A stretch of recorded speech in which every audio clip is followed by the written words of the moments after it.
आखिर कहाँ कहाँ जाते हैं व्यक्ति के पाप। आइए जाने पौराणिक कथा। आज की पौराणिक कथा का सार है कि आखिर पाप कहाँ कहाँ जाता है। इस संदर्भ में एक बार एक ऋषि ने सोचा कि लोगों के पाप धोने के लिए सभी लोग गंगा जाते हैं। ऐसे में सारे पाप कहाँ गंगा में ही समा जाते हैं। इस तरह तो गंगा भी पापी हो जाएगी। उस ऋषि ने यह जानने के लिए आखिर पाप जाता कहाँ है तपस्या की। तपस्या करने के फलस्वरूप देवगण प्रकट हुए। तब ऋषि ने उनसे पूछा कि गंगा में जो पाप धोया जाता है वह कहाँ जाता है। तब भगवान ने कहा कि चलो गंगा जी से पूछते हैं। इस बारे में ऋषि और भगवान दोनों ही गंगा जी से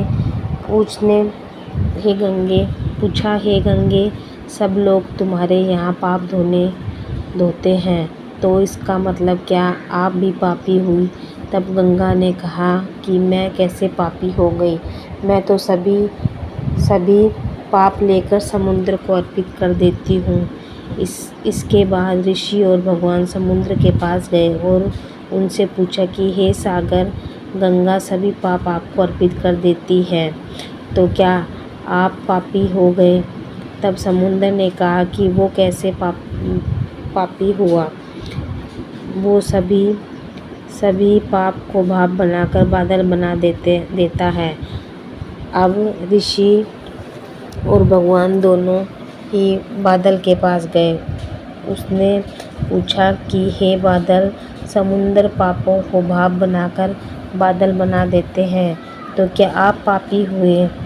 बादलों ने कहा, मैं कैसे पापी हुआ, मैं तो सभी पाप को वापस पानी बना देता हूँ और धरती पर गिरा देता हूँ।